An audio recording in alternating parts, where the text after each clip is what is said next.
All right. Well, in this video, we're going to look to see how to solve a equation by graphing using your TI-84 calculator.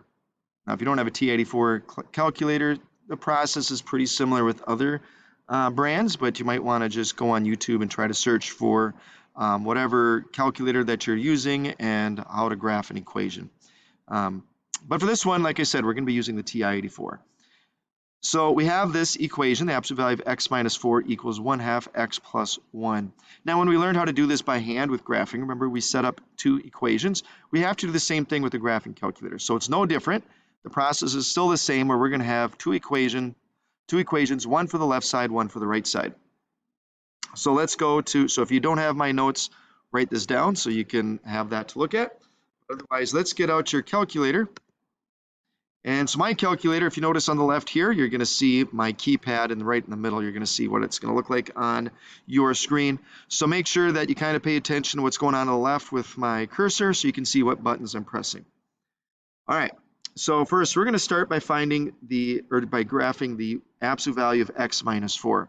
So the way that we do that is we're going to go to at the top, so right below your screen, you're going to see these buttons that say y equals, window, zoom, and so on.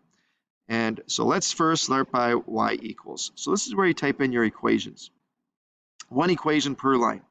Now, absolute value, you're not going to see any absolute value buttons on your calculator. So to access the absolute value feature, we're going to go over here to where it says math. So underneath your y equals buttons, a couple buttons down below, you see the math button, so select that. And so then this screen pops up. So notice how the first column says math, second column says NUM, that's short for number, and then complex, probability, and some of your versions will have fractions at the end. But we want to go over to the right, so just on your keypad here with these different arrows, click the right arrow, so now column 2 is selected under number.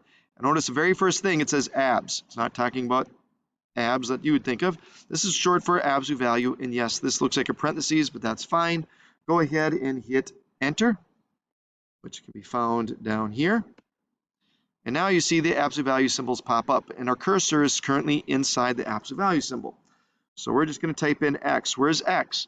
Well, next to the alpha button, you see this button that says x, t, and then it's got some other symbols. Select that, that's your x. And then we're going to type in minus. Make sure you type in minus, not negative.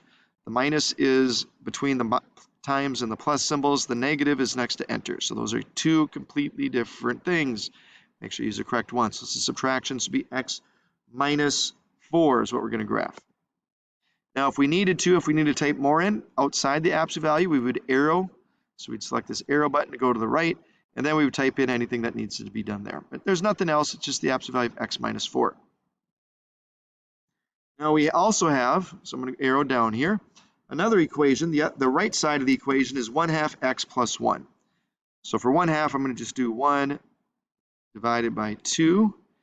And then x, so 1/2 x, and then plus 1. Now, yes, to graph this, we want to click on this graph button, which is underneath your screen on the far right. But before we do that, I want to look at the window screen, because sometimes we need to change our window settings after we go to graph it. But I want to make sure to start out with everybody has the same window settings and talk about what each one represents. So this first one represents the x minimum. So if you think about the x-axis runs horizontally, and so our standard screen would go from -10 as our smallest value on the x-axis and 10 on the largest value on the x-axis. Sometimes we'll need to change that. The x scale just means what do you want to count by on the x-axis. Okay, then we have our y minimum and our y maximum. So the y-axis goes vertically, and so on our lowest point on our y-axis, we want to do -10, and our largest value on the y-axis would be +10, again, counting by ones. Don't worry about anything else. All of that we're just going to leave alone. All right, let's see if we have enough space to graph it. Let's hit the graph button. Nice thing is this version that I'm using has a color screen. It's the TI-84 CE, TI-84 Plus CE. So if you haven't bought one yet, that's one I recommend. It's about $10 to $15 more than just the basic. All right, so when we look at this, we need to figure out where they intersect at. Okay, sometimes it's hard to see just by looking at the graph. And sometimes, even though we might see where we think it is, maybe it's a decimal, so we don't want to just go by looks. So to get the actual intersection points to show up, we're going to look over here or underneath your graphing screen.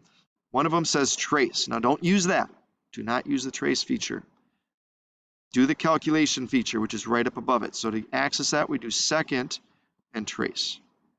So now this asks, what do you want to calculate? Do you want to calculate this 0, which is your x-intercept, which we don't. Do you want to find the minimum or maximum point? Nope.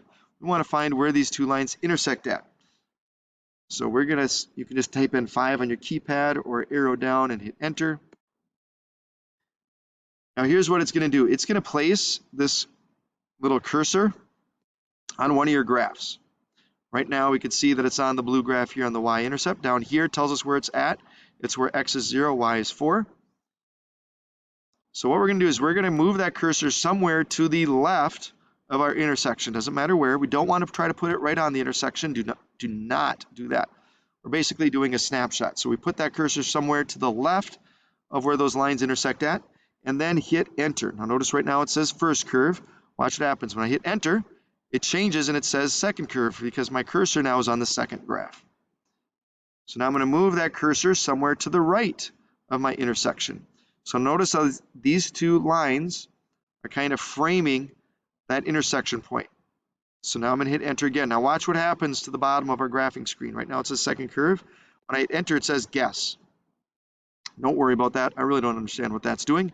Hit enter one more time, and now it's going to give us our intersection. So our intersection is where x is 2, y is 2. Remember, let me go back to our notes here. We don't worry about the y value. We're just trying to figure out what's our value for x. So the value for x here would be x equals 2. But remember, there's two spots on our graph where they intersect at. So one of the values is here where x equals 2. Now we've got to find the other one. So we got to go through this process one more time. So I'm going to have to start back at second, trace.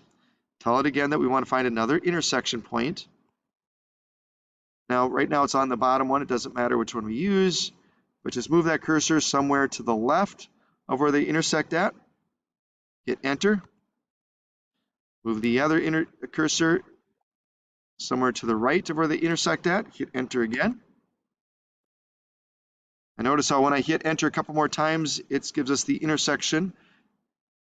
And it tells us that x is 10 and y is 6. But all we worry about is where x is.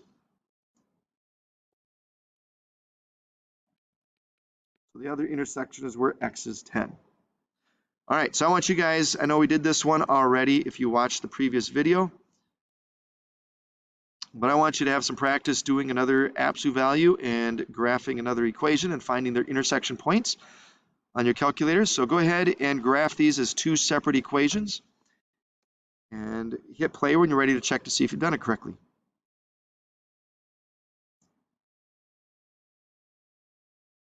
Wondering how do we get rid of these previous equations to start out with? So if you need to, or what we do is we just go back in and move up to the first equation and hit clear. If you hit delete, it'll just delete to the individual pieces. If you hit clear, it'll clear out the entire function. So arrow down to the other one, hit clear, it's gone. All right, so now if you haven't already done so, type in your equations and then graph them, or if you have, let's see how you did. All right, so first off, we have a negative in front. Make sure you use the negative button, not the minus button. So do negative, and then do math, absolute value, and then type in x minus 2. All right, go down to the next one. We're going to do, again, negative 1 divided by 2, and then x, and then now we use the minus 2. All right, so now we can graph those.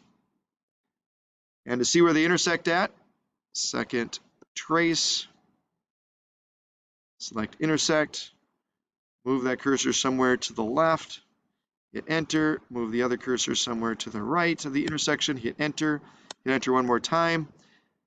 All right, what does this mean? Okay, this just means scientific notation. This is the same as negative 1.8 times 10 to the negative 14th, which essentially is 0. If you ever see that, just know that your calculator is just being super duper duper duper precise, and it doesn't like 0 for some reason, so this just represents 0. So that's clearly on the value where x would be 0, where those two would intersect. Okay, so that's one of our intersection points. Let's find the other one.